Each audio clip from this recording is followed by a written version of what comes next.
स्वागत है आप सभी का नई वीडियो में। मेरा नाम जीत है। मैं 18 साल का था जब एक दिन मैं अपने सारे दोस्तों के साथ पिकनिक मनाने के लिए गया हुआ था। हम लोग बोट में थे और खूब मस्ती कर रहे थे।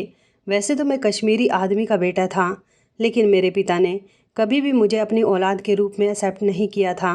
मेरे पिता हमेशा अय्याशी में लगे रहते थे। उन्होंने कभी अपने बेटे पर ध्यान नहीं दिया।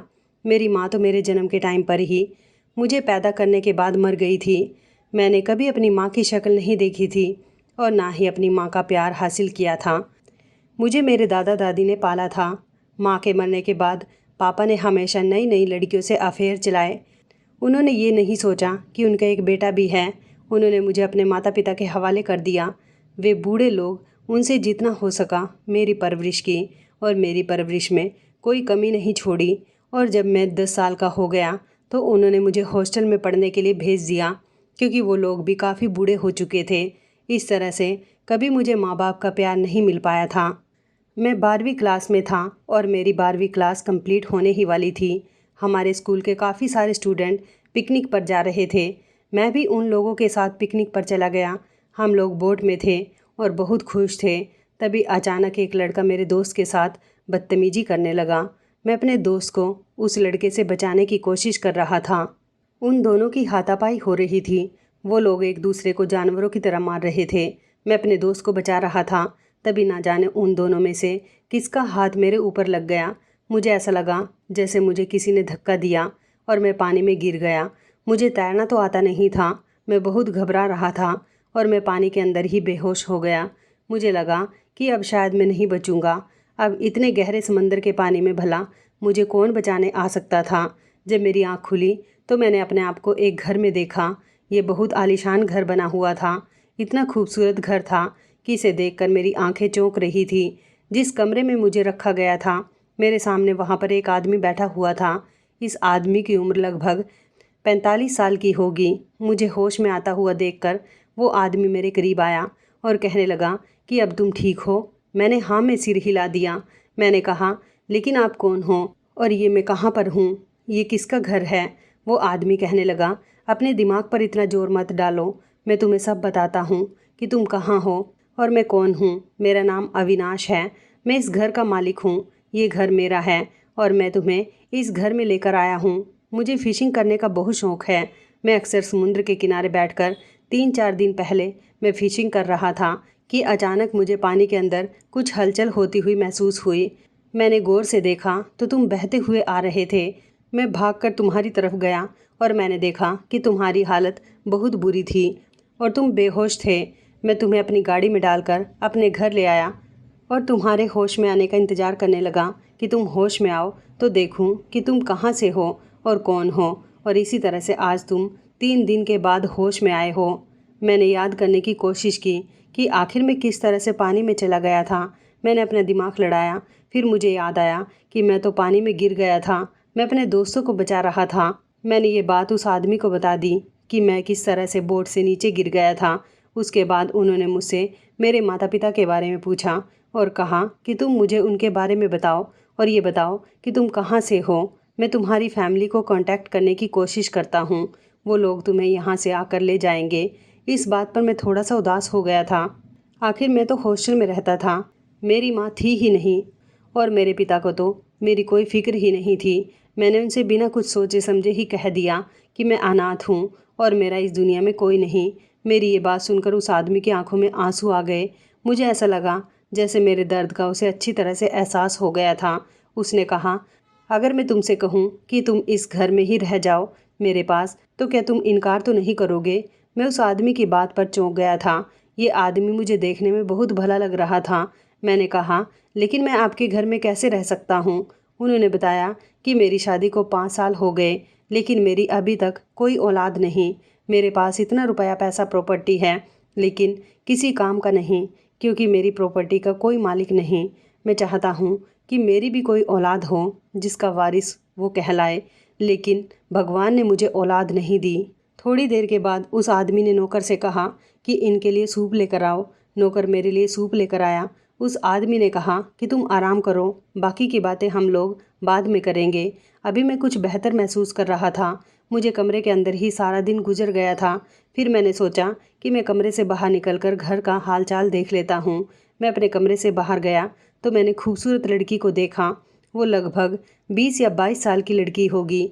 मुझे लगा कि शायद ये घर में रहने वाले आदमी की बेटी है, मगर वो आदमी तो मुझे बता रहा था कि उसकी कोई औलाद ही नहीं। मैंने सोचा कि शायद ये फिर उसकी बहन होगी, पर इस आदमी की पत्नी कहाँ है? इसकी पत्नी तो इस घर में ज़रूर होगी। मैं खड़ा हुआ ये सब कुछ सोच ही रहा था कि इतनी ही देर में वही आदमी आ गया। उसने कहा कि अब तुम ठीक हो? मैंने कहा, जी अंकल, मैं बिल्कुल ठीक हूँ। उन्होंने मुझे अपनी पत्नी से मिलवाया, लेकिन मैं ये देखकर हैरान था कि उनकी पत्नी और कोई नहीं बल्कि वही लड़की थी, जिसको देखकर मैं आइडिया लगा रहा था कि या तो ये उनकी बेटी है या फिर उनकी बहन है। लेकिन ना ही वो उस आदमी की बेटी निकली और ना ही उनकी बहन, बल्कि ये तो उनकी पत्नी है। अंकल जी तो अधेड़ उम्र के आदमी थे, लेकिन उनको इतनी कम उम्र की पत्नी कैसे मिल गई थी? ये बात मुझे कुछ ज़्यादा समझ नहीं आई थी। इसके बाद वो मुझे अपना घर दिखाने के लिए ले गए। उन्होंने मुझे अपना पूरा घर दिखाया। मुझे उनका घर बहुत पसंद आया था और इस घर में हर काम के लिए बहुत सारे नौकर भी मौजूद थे। मैंने उस आदमी से पूछा कि ये कौन सा शहर है, तो उन्होंने बताया कि ये बांग्लादेश है। मैंने कहा कि मेरी भी कभी ख्वाहिश थी कि मैं बांग्लादेश जैसे शहर में जाऊं, तो उन्होंने कहा कि फ़िक्र मत करो, 1-2 दिन तुम और आराम कर लो ताकि तुम अच्छी तरह से रिकवर हो जाओ। उसके बाद मैं तुम्हें इस शहर में घुमाने के लिए लेकर जाऊंगा। मुझे यहाँ पर रहते हुए 4 दिन गुजर गए थे। अंकल जी मुझसे काफ़ी अटैच हो गए थे और वो अब ज़्यादातर टाइम मेरे साथ ही स्पेंड करने लगे थे। मैंने उनसे पूछा कि आखिर आपकी इतनी उम्र होने के बावजूद आपकी शादी इतने सालों बाद कैसे हुई और क्यों हुई? क्या आप शादी नहीं करना चाहते थे? तो उन्होंने कहा कि मैंने सारी ज़िंदगी पैसा कमाने में गुजार दी। मेरे दिमाग पर सिर्फ पैसा कमाने का ही भूत सवार था। मेरा ध्यान सिर्फ अपने बिजनेस पर ही रहता था और मैंने दिल लगाकर मेहनत की और आज मैं एक बहुत बड़ी कंपनी का मालिक हूँ। मैं अपने माँ बाप का इकलौता बेटा था और मेरे माँ बाप मुझसे शादी की बहुत जिद किया करते थे, लेकिन मैं तो सिर्फ पैसा कमाना चाहता था। मुझे इस बात का एहसास नहीं था कि कभी मैं इस दुनिया में अकेला भी रह जाऊँगा। जब मेरे माँ बाप इस दुनिया से चले गए तो मुझे अकेलेपन का एहसास होने लगा कि इतना बड़ा घर मुझे काट खाने को दौड़ने लगा। मेरा कोई भाई बहन भी नहीं था। फिर मुझे लोगों ने एडवाइस दी कि मैं शादी कर लूँ। मेरी शादी हो जाएगी तो मेरा साथ देने के लिए घर में मेरी पत्नी भी आ जाएगी, फिर मेरे बच्चे होंगे। इसी तरह से धीरे धीरे मेरा परिवार आगे बढ़ जाएगा। ये बात मुझे बिल्कुल सही लगी थी, लेकिन अब इतनी उम्र में मुझसे कौन शादी करता? लेकिन कहते हैं ना कि पैसे में बहुत ताकत होती है। मेरी पत्नी एक बहुत गरीब परिवार की लड़की है। किसी ने बताया था कि ये लड़की बहुत गरीब है, इसे तुम्हारे घर में नौकरी चाहिए। ये लड़की मेरे घर में नौकरानी के तौर पर आई थी, पर मुझे लड़की देखते ही पसंद आ गई थी, इसलिए मैंने इसके साथ शादी कर ली। लेकिन अफसोस की बात यह है कि अब तक मेरी कोई औलाद नहीं हो पाई। मैं औलाद के लिए बहुत तरस रहा हूँ। अंकल जी की आंखों में मैंने एक अजीब सा एहसास और औलाद के लिए तड़प देखी थी। एक वो इंसान था जिसके पास औलाद नहीं थी, तो वो औलाद के लिए रो रहा था। एक मेरे पापा थे जिसके पास मुझ जैसी औलाद है, तो उन्हें मेरी कोई परवाह नहीं। इस दुनिया में कुछ लोग ऐसे हैं जिनको औलाद दी गई है तो उन्हें औलाद की कदर नहीं, और कुछ लोग ऐसे हैं जिनके पास औलाद नहीं तो वो औलाद के लिए तड़प रहे हैं। मैं अंकल के दुख को समझ सकता था, क्योंकि वो भी मेरी तरह इस दुनिया में खुद को अकेला समझ रहे थे। सारा दिन घूमने के बाद हम लोग घर पर चले गए थे। घर पर हम सब लोगों ने डाइनिंग टेबल पर बैठकर खाना खाया। लेकिन ये क्या था, यहाँ तो खाने में मछली बनी हुई थी। मैं समझ गया था कि बांग्लादेश में मछली का पालन ज़्यादा होता है, इसलिए यहाँ के लोगों को खाने में मछली ज़्यादा पसंद होगी। मैंने पेट भरकर खाना खा लिया था और मुझे इस घर की बनी हुई मछली बहुत पसंद आई थी। और अंकल की वाइफ का बिहेवियर भी बहुत अच्छा था। उनका नाम सुनैना था। मैंने सुना था कि सुनैना आंटी ही घर में खाना बनाती है। मछली भी उन्होंने ही बनाई थी। मैंने सुनैना आंटी के बने हुए खाने की तारीफ़ कर दी। वो बहुत इम्प्रेस हुई थी और मुझे देख देख कर वो बहुत खुश होती थी। इस घर का माहौल बहुत अच्छा था। अंकल जी के साथ रहते हुए मुझे ऐसा लगता था जैसे ये मेरा अपना घर हो। रात के टाइम पर हम सब लोग सो रहे थे। मुझे इस घर में रहने के लिए एक अलग से कमरा दिया गया था। रात के टाइम पर मैं सो रहा था, तभी मुझे हल्के हल्के चीखने की आवाज़ आ रही थी। मैं अपने कमरे से बाहर निकला और डरते हुए मैंने अंकल के कमरे पर दस्तक दी, तो सुनैना आंटी ने दरवाज़ा खोला। उन्होंने दरवाज़ा खोला तो मैंने अंदर देखा कि अंकल की बहुत बुरी हालत हो रही थी। उनको खून की उल्टियाँ आ रही थी। मैं तो ये देखकर ही घबरा गया था। सुनैना आंटी ने बताया, जब से ये कमरे में आए हैं इनकी तबीयत ठीक नहीं है, ये इसी तरह से उल्टियाँ कर रहे हैं। मैंने सुनैना से कहा कि आपने डॉक्टर को क्यों नहीं बुलाया। उन्होंने कहा कि मैं इनकी ऐसी हालत देखकर डर गई थी, मेरी कुछ भी समझ में नहीं आ रहा था, इसलिए मैंने रोना शुरू कर दिया। मैंने कहा वो तो अच्छा हुआ कि मुझे आपके रोने की आवाज़ आ गई। मैं अंकल को देखकर बहुत ज़्यादा परेशान हो गया। मैंने अंकल को गोद में उठाया और ड्राइवर से कहा कि जल्दी से गाड़ी निकालो। अंकल की हालत बहुत ख़राब हो रही थी। उल्टियाँ कर करके उनकी इतनी ज़्यादा हालत ख़राब हो चुकी थी कि उनको अपना बिल्कुल भी होश नहीं था। मैं ड्राइवर को फ़ोन अस्पताल लेकर चला गया। अस्पताल के अंदर अंकल को आईसीयू में एडमिट कर लिया गया। अंकल की हालत बहुत ज़्यादा ख़राब थी। मैं तो उनकी हालत देखकर रो रहा था। दिल नहीं चाह रहा था कि अंकल को छोड़कर अकेला घर चला जाऊं। इतनी ही देर में डॉक्टर मेरे पास अंकल की रिपोर्ट लेकर आ गए। डॉक्टर ने बताया कि अंकल को हेपेटाइटिस है और बहुत ज़्यादा बढ़ गया है।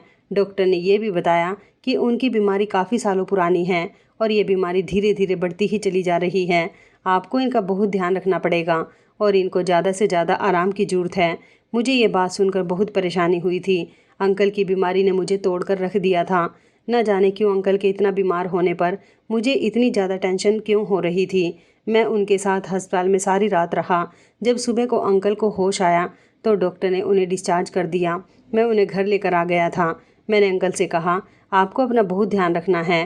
फिर सुनैना ने अंकल को मेरे बारे में बताया कि किस तरह से मैं उनको अस्पताल लेकर गया और सारी रात मैंने उनकी फ़िक्र में उनके साथ अस्पताल में गुजार दी। ये सुनकर अंकल इमोशनल हो गए थे और उन्होंने मुझे गले से लगा लिया। अंकल कहने लगे, जीत, क्या तुम मेरे बेटे बन सकते हो? ये सुनकर मैं हैरान रह गया था कि अंकल ये कैसी बातें कर रहे हैं। भला मैं उनका बेटा कैसे बन सकता हूँ? मैंने अंकल से कहा, आप ये सब कुछ क्या कह रहे हैं? उन्होंने कहा, जीत, अगर आज मेरा सगा बेटा होता तो वो भी मेरे लिए इतना परेशान नहीं होता जितना तुम मेरे लिए परेशान हुए। मैं तुम्हारा ये एहसान कभी नहीं भूलूंगा। प्लीज़ तुम कभी मेरे इस घर को छोड़कर मत जाना। इस दुनिया में तुम्हारा भी कोई नहीं। आखिर तुम यहाँ से जाने के बाद फिर से बेसहारा हो जाओगे और मैं फिर से बे औलाद हो जाऊँगा। तुम मुझे बहुत पसंद आए हो। सुनैना आंटी ने भी मेरी तरफ देखा और वो भी कहने लगी, तुम्हारे अंकल बिल्कुल ठीक कह रहे हैं। अंकल ने मेरी तरफ देखकर कहा कि आगे से तुम मुझे कभी अंकल नहीं कहोगे, आज तुम मुझे पापा कहोगे। उन्होंने खुश होकर मुझे गले से लगा लिया था। मैंने अंकल को बताया कि आपको अपना बहुत ख्याल रखना है। डॉक्टर ने आपको फुल बेड रेस्ट बताया है। मेरी ये बात सुनकर अंकल कहने लगे, अगर मैं फुल बेड रेस्ट पर आ गया तो फिर मेरी इतनी बड़ी कंपनी को कौन संभालेगा? कौन मेरे बिजनेस का ध्यान रखेगा? ऐसे तो मैं बर्बाद हो जाऊंगा। अगर मैं 2 दिन भी ऑफिस ना जाऊं तो मेरे बिजनेस का सारा सिस्टम ख़राब हो जाता है। इस हिसाब से मैं बेड रेस्ट कैसे कर सकता हूं बेटा? मैंने कहा, तो ठीक है पापा, मैं आपकी जगह ऑफिस जाकर आपका काम देख लेता हूं। ये बात सुनकर वो बहुत खुश हो गए थे। उन्होंने कहा, तुमने तो मेरे मुंह की बात छीन ली। बेटा, मैं तुम्हारा बहुत एहसानमंद रहूँगा। अगर तुम मेरा बिजनेस संभाल लोगे तो मैं पापा को तसल्ली देकर कमरे से बाहर निकल आया था। अगले दिन मैं उनकी जगह पर ऑफिस चला गया।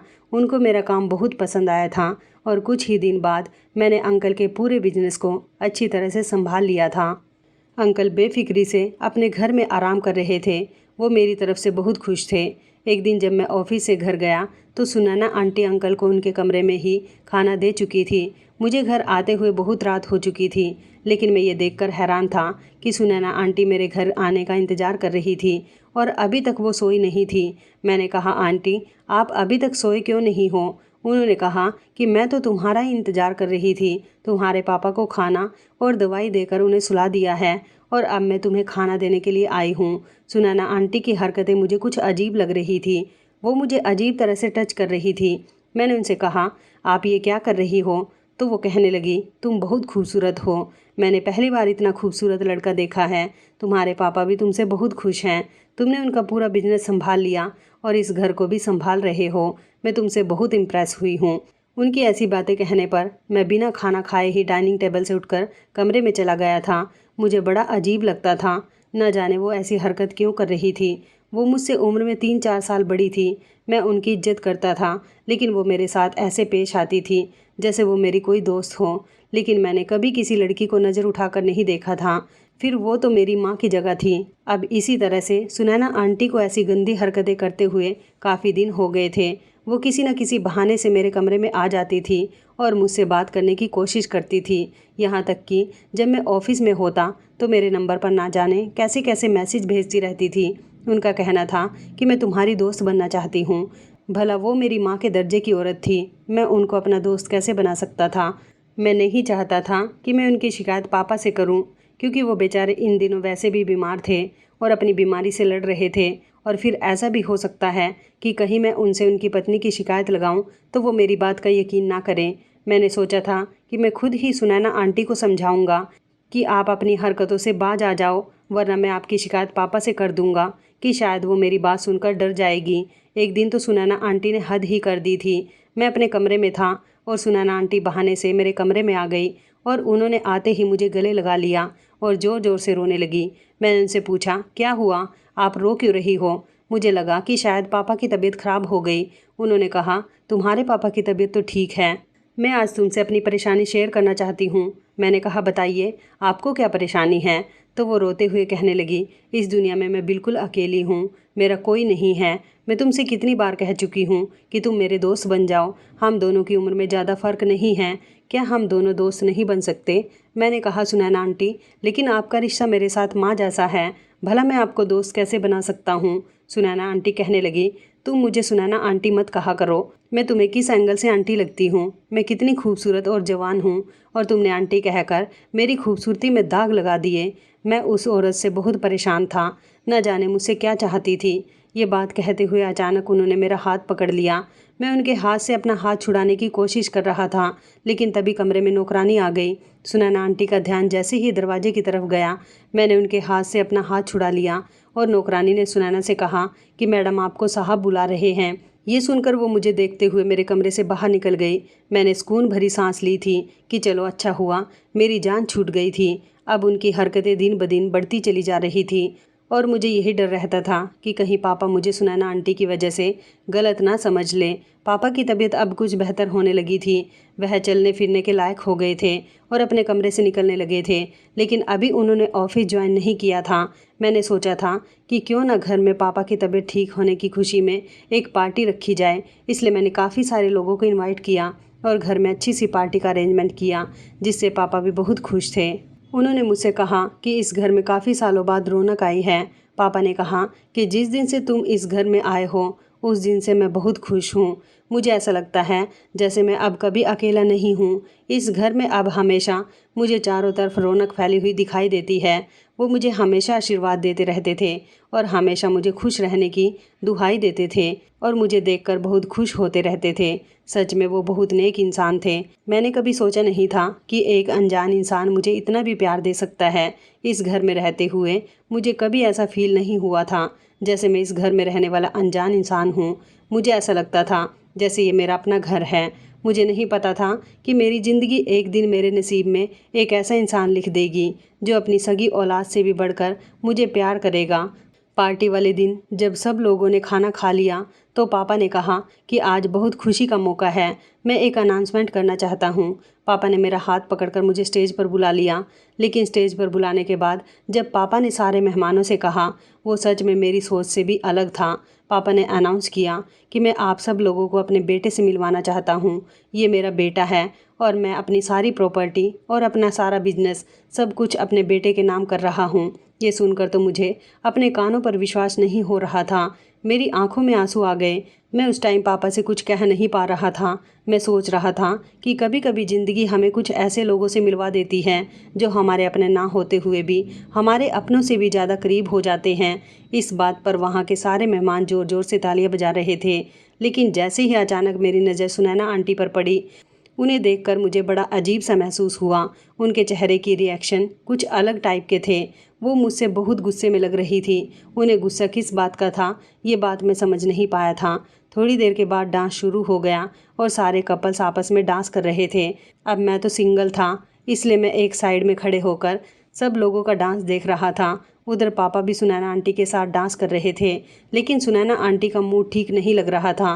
वो पापा को अकेला ही डांस करता हुआ छोड़कर घर के अंदर चली गई। मैंने पापा से भी पूछा कि आखिर सुनैना आंटी का मूड क्यों ख़राब है। उन्होंने कहा कि उसकी तबीयत ठीक नहीं है, वो अपने कमरे में आराम करने के लिए गई है, तुम उसकी बात पर ध्यान मत दो। तुम पार्टी एंजॉय करो। फ़िलहाल पार्टी ख़त्म हो गई थी और अगले दिन मैं ऑफिस जाने के लिए तैयार हो रहा था। तभी सुनैना आंटी मेरे कमरे में जूस की ट्रे लेकर आई और मुझसे कहने लगी, तुम कितने मेहनती हो। कितनी अजीब बात है कि तुम एक अनजान आदमी के घर आ गए, उसने तुम्हें अपना बेटा बना लिया और तो और उसने अपनी सारी जायदाद भी तुम्हारे नाम कर दी। वह इस तरह से कह रही थी जैसे उन्हें ये सब कुछ अच्छा नहीं लगा हो। मैंने कहा, मैंने पापा से नहीं कहा था कि वो मेरे लिए इतना सब कुछ करे। उन्होंने मेरे सर पर बाप बनकर हाथ रख दिया था। यही मेरे लिए बहुत था। उन्होंने ये सब कुछ क्यों किया, किस लिए किया, मैं इस बारे में कुछ नहीं जानता। सुनैना आंटी कहने लगी, अरे अरे, तुम तो नाराज़ हो रहे हो। मैं तो बस ऐसे ही कह रही थी, बल्कि मैं तो मजाक कर रही हूँ। मैं रेडी होकर उनका लाया हुआ जूस पिए बिना ही कमरे से बाहर निकल गया था और ऑफिस चला गया था। मैं ऑफिस से अपना काम कर ही रहा था, तभी अचानक मेरे पास घर के नौकर की कॉल आई। उसने कहा कि मालिक की तबीयत अचानक ख़राब हो गई। मैं फ़ौरन घबरा गया और मैं जैसे ही घर गया मैंने देखा कि पापा उल्टियाँ कर रहे थे। मैं उनको लेकर अस्पताल चला गया। डॉक्टर ने बताया कि भारी खाना खाने की वजह से इनकी तबीयत ख़राब हो गई थी। फ़िलहाल उनकी तबीयत ठीक है। आप लोग 1-2 घंटे के बाद इन्हें घर लेकर जा सकते हो। सुनैना आंटी भी अस्पताल में ही मौजूद थी और मैंने उनसे पूछा कि पापा ने खाने में क्या खाया था, तो उन्होंने मुझसे कहा कि उन्होंने तो खाने में मछली खाई थी, मतलब इनकी फेवरेट डिश। मैंने उनसे कहा कि पापा पेशेंट हैं और पेशेंट को थोड़ा लाइट खाना खाना चाहिए। ये खाना उनके लिए थोड़ा हैवी हो गया, इसलिए उनको डाइजेस्ट नहीं हो पाया। 2 घंटे के बाद हम लोग अस्पताल से घर आ गए थे। पापा कुछ बेहतर महसूस कर रहे थे, इसलिए उनको आराम करने के लिए छोड़ दिया था और मैं भी अपने कमरे में आ गया था। लेकिन जब मैं रात को सोया तो मुझे एक अजीब सा सपना आया। उस सपने को देखकर मैं डर गया था। मैंने सपने में देखा कि पापा मुझे बहुत परेशान नज़र आ रहे थे। इस वजह से मुझे नींद नहीं आ रही थी। मैं सोच रहा था कि आखिर पापा को ऐसी कौन सी परेशानी हो सकती है जिसकी वजह से मुझे ऐसे सपने आ रहे हैं। जब सुबह के 8 बज गए तो मैं ऑफिस नहीं गया, बल्कि मैं पापा के कमरे की तरफ चला गया। पापा अपने कमरे में लेटे हुए थे और उनके करीब ही सुनैना आंटी भी बैठी हुई थी। मैं कमरे के अंदर उनके पास जाकर बैठ गया और उनसे कहने लगा, पापा आपकी तबीयत कैसी है? उन्होंने कहा, बेटा मेरी तबीयत बिल्कुल ठीक है। मैंने कहा, पापा क्या आपको कोई परेशानी है? तब सुनैना आंटी ने जवाब दिया, नहीं, इनको क्या परेशानी हो सकती है। पापा मेरी तरफ देखकर कहने लगे, इसके कहने का मतलब है कि तुम्हारे होते हुए मुझे क्या परेशानी हो सकती है बेटा। मुझे बेफिक्री हो गई थी कि चलो मैंने जो सपना देखा था वो सच नहीं था। मुझे पापा ने बताया कि ये कंपनी हमसे डील करना चाहती है, लेकिन वो अमेरिका के लोग हैं, इसलिए तुम्हें अमेरिका जाकर उनसे डील करनी होगी और उनका काम समझना होगा। उन्होंने कहा, बेटा इसके लिए तुम्हें अमेरिका जाना होगा। लगभग वहाँ पर तुम्हें 1 हफ्ता लग जाएगा। मैंने पापा से कहा, ठीक है पापा, मैं चला जाऊँगा। पापा बहुत खुश हो गए और कहने लगे, तुम मेरा बहुत कहना मानते हो। एक दिन ऊपर वाला तुम्हें बहुत बड़ा आदमी बना देगा। मैंने कहा, पापा मैं आपका बेटा बन गया हूँ, बस मेरे लिए यही काफ़ी है। इससे ज़्यादा बड़ा मैं नहीं बन सकता। अगले 2 दिन बाद मुझे अमेरिका जाना था। मैं पापा का आशीर्वाद लेकर अमेरिका चला गया और वहाँ से डील फाइनल करने के बाद पूरा 1 हफ्ता रुके। जब मैं अमेरिका से घर वापस आया तो ये देखकर मेरे पैरों तले से ज़मीन निकल गई थी। पापा की आंखों के नीचे काले घेरे थे और वो मुझे बहुत कमज़ोर लग रहे थे। मैंने पापा से पूछा, पापा आप इतने कमज़ोर कैसे हो गए हो? उन्होंने कहा, बेटा मैं कमज़ोर नहीं हुआ हूँ, तुम्हारी सुनैना आंटी मेरा बहुत ख्याल रखती है। मुझे कुछ गड़बड़ का एहसास हो रहा था, लेकिन फिर मैंने सोचा कि शायद जैसा मैं सोच रहा हूँ वो गलत है, क्योंकि सुनैना आंटी सच में पापा का बहुत ख्याल रखती है और हमेशा उनके साथ एक कमरे में रहती है। इन दिनों ऑफिस में काम का लोड मुझ पर बहुत पड़ रहा था, क्योंकि मैंने कुछ नई कंपनी से डील की थी और उन सब को मुझे हैंडल करना था। इससे पहले तो कभी मैंने बिजनेस में इतना इंटरेस्ट नहीं लिया था। अब जब सारे काम का लोड मुझ पर पड़ गया था तो मेरे अंदर बिजनेस के लिए एक अजीब सा इंटरेस्ट जागने लगा था। मैं घर में भी कम आता था और ज़्यादातर काम पर ही ध्यान दे रहा था। मैं 3-4 दिन में एक बार घर आ रहा था। पापा मुझे रोज़ कॉल किया करते थे और काफ़ी देर तक मुझसे फ़ोन पर बातें करते थे। अगर ऑफिस में कोई बात मेरी समझ नहीं आती थी तो मैं पापा से कॉल करके पूछ लिया करता था। लेकिन अब काफ़ी दिनों से मैं नोटिस कर रहा था कि जब भी मैं पापा को कॉल करता था वो मेरी कॉल रिसीव नहीं कर रहे थे और जब मैं घर जाता तो सुनैना आंटी कहती कि वो सो रहे हैं। इधर मैं बड़े बड़े लोगों से डील करने में बिजी था। बिजनेस बहुत अच्छा जा रहा था। हमारी कंपनी का शहर में एक अलग ही नाम हो गया था। एक दिन रात को मैं पापा के कमरे में उनसे मिलने के लिए जा रहा था। तभी सुनैना आंटी ने मुझे दरवाजे पर ही रोक लिया और कहने लगी, कहाँ जा रहे हो? मैंने कहा, पापा क्या कर रहे हैं? मुझे उनसे कुछ बात करनी है। सुनैना आंटी कहने लगी, तुम्हारे पापा भी सोए हैं, अब तुम उनको जगा दोगे तो वो डिस्टर्ब हो जाएंगे। उसके बाद सुनैना आंटी मुझसे और बातें करने लगी। वो मुझसे काम के बारे में पूछने लगी। रात काफ़ी हो गई थी। मैंने सुनैना आंटी से कहा, मैं सोने के लिए जा रहा हूँ, सुबह को जब पापा उठ जाएंगे तब उनसे बात कर लूँगा। जब सुबह हुई तो अगले दिन मैं जैसे ही पापा से बात करने के लिए गया, मैं कमरे का दरवाज़ा खोलने ही जा रहा था कि इतनी ही देर में मुझे किसी के चिल्लाने की आवाज़ आई। मैंने जैसे ही पीछे पलट कर देखा तो सुनैना आंटी सीढ़ियों से गिर गई थी। उनके पैर में काफ़ी बुरी तरह से मोच आ गई थी। वो ज़ोर ज़ोर से चिल्ला रही थी। मैं उनकी हेल्प कर रहा था और उनके पैर की मोच निकालने की कोशिश कर रहा था, लेकिन सुनैना आंटी के पैर का दर्द कम नहीं हो रहा था। वो दर्द की वजह से बहुत तड़प रही थी। मैंने उनसे डॉक्टर के लिए कहा तो उन्होंने डॉक्टर को बुलाने से मना कर दिया और डॉक्टर के पास जाने से भी मना कर दिया। वो कहने लगी, मैं चल नहीं सकती और ना ही मैं डॉक्टर को घर बुलाना चाहती हूँ। डॉक्टर मुझे दर्द का इंजेक्शन लगा देगा। इंजेक्शन से मुझे बहुत डर लगता है। मैंने कहा, आप परेशान मत हो, ज़रूरी थोड़ी है कि डॉक्टर आपको इंजेक्शन ही लगाएगा, डॉक्टर आपको दवाई भी तो दे सकता है। सुनैना आंटी ने कहा, तुम ऑफिस के लिए लेट हो रहे हो। मैं भी यही सोच रहा था कि मुझे ऑफिस के लिए लेट हो रहा है और आज ऑफिस में मेरी बहुत इंपॉर्टेंट मीटिंग थी। सुनैना आंटी कहने लगी, तुम जाओ ऑफिस, मैं खुद को संभाल लूँगी। वो कहने लगी, मैं ठीक हूँ। जब मैंने उनको ठीक देखा तो मैं ऑफिस जाने के लिए निकल गया था। रात को जब मैं घर गया तो दरवाजे पर मुझे पापा के कुछ दोस्त घर से निकलते हुए दिखाई दिए। मैं उन लोगों को जानता था क्योंकि पापा ने मुझे पार्टी में अपने सारे दोस्तों से मिलवाया था। मेरी मुलाकात उन लोगों से घर के गेट पर ही हो गई थी। उन्होंने कहा कि हम तुम्हारे पापा की तबीयत देखने के लिए आए थे। मैंने कहा, क्या हुआ फिर, आप लोग मिले पापा से? वो बताने लगे, शायद वो दवाई खाकर अभी अभी सोए हैं। उनकी पत्नी ने बताया है कि उनकी तबीयत तो ठीक है, पर डॉक्टर ने उन्हें ज़्यादा से ज़्यादा आराम करने के लिए बताया है। हम लोगों ने बेहतर नहीं समझा कि उन्हें नींद से जगाया जाए। हम किसी और दिन आकर अविनाश से मिल लेंगे। थोड़ी देर और बातचीत करने के बाद वो लोग जा चुके थे और मैं घर के अंदर आ गया था। मैं जैसे ही घर के अंदर आया तो सुनैना आंटी मेरा इंतज़ार कर रही थी। मैं पापा के कमरे की तरफ जा रहा था। मुझे याद आया कि सुनैना आंटी के पैर में सुबह मोच आ गई थी। पहले उनके बारे में पूछ लेता हूँ। मैंने सुनैना आंटी से उनके पैर के दर्द के बारे में मालूम किया तो उन्होंने बताया कि अभी मेरे पैर में थोड़ा दर्द है, क्या तुम मुझे डॉक्टर के पास लेकर जा सकते हो? मैंने कहा कि आप मुझे अब बता रही हो, लेकिन अब तो काफ़ी रात हो चुकी है, इस टाइम कोई डॉक्टर नहीं होगा। सुनैना आंटी कहने लगी, हमारे फैमिली डॉक्टर हैं, वो काफ़ी देर तक अपने पेशेंट को देखते हैं। मैंने जल्दी से अपने ऑफिस का बैग रखा और मैं उनको कार में बिठाकर डॉक्टर के पास ले जाने के लिए घर से निकल गया था। हमें कुछ देर डॉक्टर के पास लग गई। उसके बाद रास्ते में सुनैना आंटी ने शॉपिंग करने के लिए कहा। हम एक मॉल में शॉपिंग करने के लिए रुक गए थे। घर आते हुए हमें लगभग रात के 12 बज गए थे। उसके बाद सुनैना आंटी नौकरानी के साथ अपने कमरे में चली गई और अंदर जाते ही उन्होंने कमरे का दरवाज़ा बंद कर लिया और मैं अपने कमरे में आ गया था।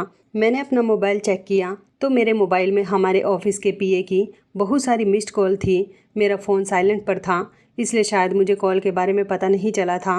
मैंने कॉल बैक की तो उन्होंने मुझे बताया कि सर, मैं काफ़ी दिनों से अविनाश सर से बात करना चाह रहा हूँ, पर उनसे मेरा कोई कांटेक्ट नहीं हो रहा।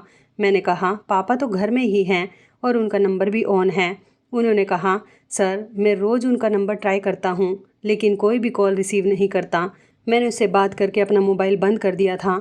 अब मैं सोच में पड़ गया था कि आखिर पापा का किसी से भी कोई कांटेक्ट क्यों नहीं हो पा रहा, और जब वो घर में ही मौजूद हैं और मुझे भी तो पापा से बात किए हुए लगभग 1 हफ्ता हो गया। मुझे गड़बड़ का एहसास हो रहा था। मैं कंफ्यूज हो रहा था कि आखिर ये सब कुछ क्या है। आज पापा के कुछ दोस्तों ने भी मुझे बताया कि उन लोगों से भी उनकी मुलाकात नहीं हो पाई और ये भी यही बता रहा है कि उसकी भी पापा से बातचीत नहीं हुई। इसका मतलब हमारे घर में कुछ तो गड़बड़ हो रही है। मेरा शक सुनैना आंटी पर ही जा रहा था और मैंने सोच लिया था कि कल सुबह मैं पापा से बात करके ही रहूँगा। जैसे ही अगला दिन निकला तो मैं पापा से बात करने के लिए उनके कमरे की तरफ जा ही रहा था कि मेरी सोच के मुताबिक सुनैना आंटी मेरे सामने आकर खड़ी हो गई। मुझे पता था कि वो मुझे अंदर जाने से रोकेंगी, क्योंकि इतने दिनों से वो मुझे किसी न किसी बहाने से कमरे के अंदर जाने से रोक रही थी। मैंने सुनैना आंटी को पीछे धक्का दिया और जल्दी से कमरे का दरवाज़ा खोल दिया। मैंने जैसे ही कमरे के अंदर देखा तो ये देखकर मेरे पैरों तले से ज़मीन निकल गई थी कि पापा तो कमरे के अंदर थे ही नहीं। आखिर वो अपने कमरे से कहाँ जा सकते थे। मैं बाहर आया और मैंने सुनैना आंटी से कहा, पापा कहाँ हैं। तभी अचानक सुनैना आंटी ने अपनी आंखों से कुछ इशारा किया और किसी ने पीछे से आकर मुझे पकड़ लिया। मैं खुद को छुड़ाने की कोशिश कर रहा था, लेकिन पकड़ने वाले इंसान ने मुझे इतनी मजबूती से पकड़ा हुआ था कि मैं खुद को छुड़ा नहीं पा रहा था। मैंने सुनैना पर चिल्लाना शुरू कर दिया, मुझे बताओ कि पापा कहाँ हैं और आपने उनके साथ क्या किया। सुनैना आंटी मेरे करीब आई और कहने लगी, तुम्हारे पापा को मैंने एक ऐसी जगह भेज दिया जहाँ जाने के बाद कोई भी इंसान वापस नहीं आता। मैं हैरान रह गया था कि वो क्या कहना चाह रही थी।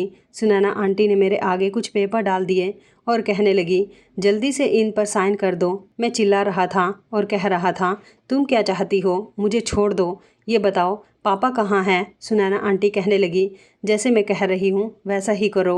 अगर तुम इन पेपर्स पर साइन कर दोगे तो मैं तुम्हें तुम्हारे पापा के पास ले जाऊँगी। लेकिन ये कैसे पेपर्स थे, मैं इन पेपर्स को पढ़ना चाहता हूँ। उन्होंने पेपर्स मेरी आंखों के सामने कर दिया और कहने लगी, लो पढ़ लो। वो पेपर्स जायदाद के पेपर थे। पापा ने अपनी सारी जायदाद और अपना सब कुछ मेरे नाम कर दिया था। सुनैना आंटी चाहती थी कि पेपर्स पर मैं अपना साइन कर दूं ताकि सारी जायदाद की मालिक सुनैना आंटी हो जाए। अब मैं सारा खेल समझ चुका था कि सुनैना आंटी ये सब कुछ इसलिए कर रही है क्योंकि वो ये सारी जायदाद अपने नाम करवाना चाहती है। मैंने कहा, मैं ऐसा नहीं करूँगा। सुनैना आंटी ने मेरी गर्दन पर चाकू रख दिया और कहने लगी, तो फिर तुम अपने पापा को तलाश कर लेना कि वह कहाँ है। मैंने उसको ऐसी जगह भेज दिया जहाँ तुम तो क्या कोई भी उसे नहीं ढूंढ सकता। मैंने कहा, आप ये सब कुछ क्यों कर रही हो, पापा ने आपको इस घर में सब कुछ दिया। वो कहने लगी, उस आदमी ने मुझे कुछ नहीं दिया। उन्होंने बताया कि मैं इस घर में नौकरानी बनने के लिए आई थी, लेकिन जब मैं अविनाश को पसंद आई तो उसने मुझसे शादी कर ली। मुझे अपनी खुशकिस्मती पर यकीन नहीं आ रहा था कि जो लड़की नौकरानी बनने वाली थी वो इस घर की मालकिन बन गई थी। लेकिन हमेशा अविनाश के दिल में औलाद की तड़प रहती थी। अब जब उस बूढ़े से मुझे औलाद नहीं हुई तो मैं क्या करती। फिर मेरी ज़िंदगी में तुम आ गए। जब अविनाश तुम्हें लेकर आया तो मुझे तुम्हें देखते ही प्यार हो गया था। मैं तुम्हें पसंद करने लगी थी क्योंकि अविनाश से शादी करने के बाद मुझे उससे मोहब्बत नहीं थी। मैं सिर्फ रिश्ता इसलिए निभा रही थी क्योंकि मैं उसकी सारी दौलत हथियाना चाहती थी। लेकिन तुमने आकर मेरे बने बनाए प्लान पर पानी फेर दिया। अविनाश ने तुम्हें अपना बेटा बना लिया। मैं अविनाश को बहुत समझाती थी कि ये कोई अनजान इंसान है, इसे अपना बेटा मत बनाओ, ये तुम्हें धोखा भी दे सकता है। मैं अविनाश को बहुत भड़काती थी तुम्हारे खिलाफ, लेकिन वो इंसान कभी मेरे भड़काने में आया ही नहीं। इतना समझाने के बावजूद भी उसने वकील के साथ मिलकर अपनी सारी जायदाद तुम्हारे नाम कर दी। मैं चाहती थी कि मैं तुमसे शादी कर लूं और हम दोनों मिलकर इस आदमी की जायदाद आधी आधी बांट लेंगे। मैंने तुम्हें भी अपने काबू में करने की बहुत कोशिश की। हर मर्द औरत के हुस्न पर फिदा होकर उसका हो जाता है, लेकिन तुम पर भी मेरा कोई जादू नहीं चल सका। और अब तो अविनाश को भी मुझ पर शक होने लगा था कि मेरी नज़र उसकी जायदाद पर है, इसलिए उसने मेरे साथ धोखा किया। उसने मुझे इस घर से फूटी कोड़ी नहीं दी, सब कुछ तुम जैसे अनजान लड़के के नाम कर दिया। जब तुम दोनों में से किसी पर भी मेरा जादू नहीं चल सका तो मैंने अविनाश को रोज़ खाने में नशे की दवाई मिलाकर देनी शुरू कर दी, क्योंकि मुझे पता था कि उसे जो बीमारी है उस हिसाब से नशे की दवाई उसके लिए जहर है। यही वजह है जिसको खाने के बाद वो दिन रात सोया रहता था और धीरे धीरे कमज़ोर होता जा रहा है। एक दिन उसने मुझे खाने में नींद की दवाई मिलाते हुए देख लिया। वो तुमसे बात करना चाहता था और तुम्हें मेरे बारे में सब कुछ बताना चाहता था। उसने कहा कि वो अपने बेटे से कहकर मुझे जेल करवा देगा, लेकिन मैंने उस बूढ़े को गायब करवा दिया। अब अगर तुमने मेरी बात नहीं मानी तो तुम्हें तुम्हारा बाप कभी नहीं मिलेगा। जल्दी से सब कुछ मेरे नाम कर दो। मैं सोच में पड़ गया था कि मैं क्या करूं। इसका मतलब ये था कि पापा की जान खतरे में है। जो आदमी मुझे पकड़े हुए था वही घर का नौकर था। सुनैना आंटी और ये नौकर मिलकर अविनाश अंकल को बेवकूफ़ बना रहे थे। मेरी गर्दन पर चाकू रखा हुआ था। मेरी कुछ भी समझ में नहीं आ रहा था कि मैं क्या करूं। तभी अचानक किसी के हंसने बोलने की आवाज़ आई। जैसे ही मैंने दरवाजे की तरफ देखा तो हम सबके होश उड़ गए थे। दरवाजे पर पुलिस खड़ी हुई थी, लेकिन सोचने वाली बात यह थी कि पुलिस को कॉल किसने की थी। घर के अंदर से नौकरानी निकल कर आई, उसने ही पुलिस को बुलाया था।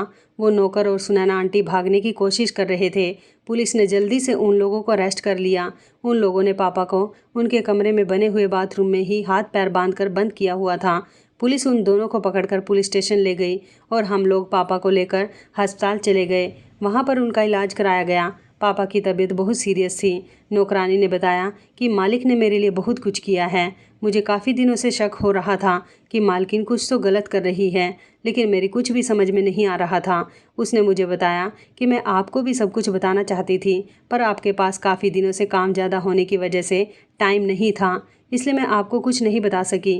पर उस दिन मैंने मालकिन को फ़ोन पर बातें करते हुए सुना था कि आज कुछ भी करके हमें जीत को घेर लेना है और उसे पेपर्स पर साइन ले लेने हैं। मुझे पता था कि आज आपके साथ भी कुछ गलत होने वाला है, इसलिए मैंने पुलिस को पहले ही फ़ोन कर दिया था।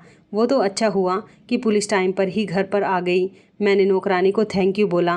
वो कहते हैं ना कि अच्छे इंसान के साथ हमेशा अच्छा ही होता है।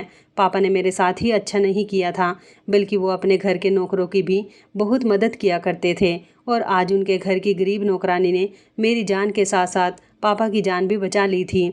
कुछ दिनों बाद पापा ठीक हो गए। पापा ने पुलिस को अपने बयान दे दिए थे। सुनैना आंटी और उस नौकर को कड़ी सजा हुई थी। अब तो पापा को मुझसे और भी ज़्यादा प्यार हो गया था। मेरी शादी हो गई और मैं अपनी फैमिली के साथ इस घर में रहता हूँ। अब हम लोगों ने अपने घर में हर जगह कैमरे लगाए हुए हैं और हम ऐसे लोगों से सावधान रहते हैं जिनकी निगाह हमारी दौलत पर रहती है। तो इस कहानी के बारे में आपकी क्या राय है, कमेंट करके ज़रूर बताइएगा। दोस्तों, आपको हमारी ये कहानी कैसी लगी, आप हमें कमेंट बॉक्स में ज़रूर बताएं। यदि आपके पास भी ऐसी कोई प्यारी सी कहानी है या फिर ऐसी कोई कहानी जिससे कुछ शिक्षा मिले, तो आप हमारे साथ उसको ज़रूर शेयर करें। दोस्तों, यदि आपको हमारी ये वीडियो अच्छी लगे तो आप हमारी इस वीडियो को लाइक शेयर ज़रूर करें, और ऐसी ही दिल को छू लेने वाली प्रेरणादायक कहानियाँ सुनने के लिए हमारे चैनल को भी सब्सक्राइब करें। यदि आप हमें फेसबुक पर देख रहे हैं तो आप हमारे फेसबुक पेज को लाइक और फॉलो ज़रूर करें।